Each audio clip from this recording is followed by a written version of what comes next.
Hector Gomez really made headlines with this report. According to his source, talks are intensifying between the Nationals and Juan Soto regarding a second offer from the team to the star for a 13 years, $425 million extension, which will increase the initial $350 million offer by $75 million. Now, Brittany Giroli had this, told the report the Nationals offer Juan Soto 13 years, $425 million is inaccurate. Also important to note, the Lerner family is exploring a sale of the team, making the timing of any negotiations, and there's no evidence there's anything active. Curious, to say the least. Back in Studio 3, Greg with Bo and Dan. Brittany Giroli makes a lot of sense with that report. I initially went back to Giancarlo Stanton, almost hitting 60 home runs for the Marlins, and he was Mr. MVP. His $300+ million contract was viewed as a financial liability while they were shopping the organization to have it sold to Bruce Sherman and his group. So they had to trade Giancarlo Stanton. Does it make sense that the Nationals would go over $400 million for Juan Soto when they're trying to sell the team, when the Lerner family's trying to do that? For all the reasons that you just said, it doesn't make sense. But also, when you look at the Washington Nationals, they're at a crossroad, the organization is.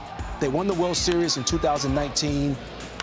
Last offseason, if you're Juan Soto, you watch Max Scherzer walk out the door, you watch Trey Turner walk out the door, you watch Anthony Rendon leave for free agency, and you're sitting there saying to yourself, yes, I know the money may sound very appealing to most people, but Juan Soto is one of the best young players in all of baseball.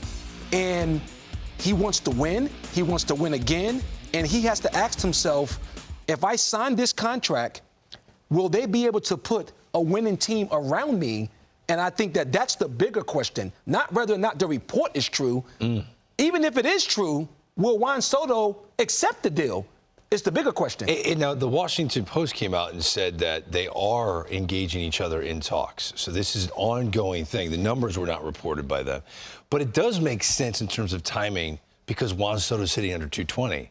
So if you're Mike Rizzo and the Washington Nationals, maybe Juan Soto isn't feeling like Superman as much as he was before, and he might be more inclined to take a contract extension. Greg, if you would have told me when the spring training began and when the season started in April that we would be going in towards the end of June, we're almost in July, and Juan Soto would be hitting under 220, I would have never in a million years believed it. I still feel that going into the season, he was the best left-handed hitter in the game of baseball. And for a myriad of reasons, a bad team down in the standings, on an island in the lineup that doesn't have a lot around him, I get all that. I don't know what you do if you're the Washington Nationals. And I would assume if you're one of the 29 other teams, let's just say you're one of the 5 other teams that could afford that contract. Are you a little apprehensive and worried? Like, is this 220? Is this just a bad year? We had this conversation with Steve Phillips. Is this like... He said he is worried about Juan Soto. We laughed at him. I'm not worried. I'm not worried about Juan Soto. Are you worried about Juan Soto? 220 is 220 when it gets into July.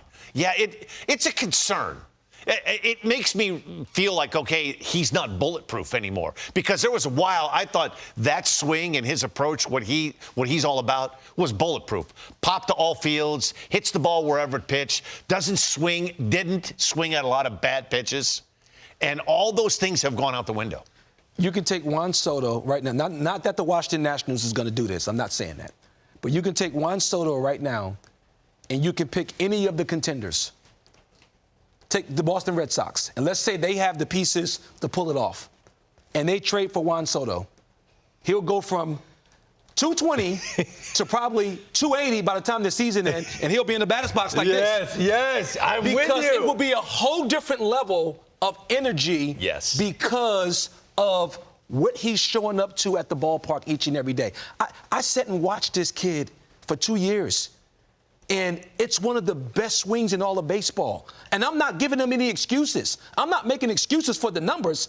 I'm saying the reality of what he's dealing with right now, you're not seeing the true essence of his ability. No. Because you can't really quantify the impact of it. But we know his ability. Yes. And we know how good he is. This is the same guy that in the playoff game took Hader, turned him around. that sent the Washington Nationals on that postseason run It's the same to win the guys, World Series. Number 4 on our top 100 players right now list in the offseason. Now, look at the guys that make it the top 5. Ohtani was number 1, Trout 2, then Tatis, Soto, and Harper. There are only 2 guys of that top 5 that don't have their mega contract. Soto's 1,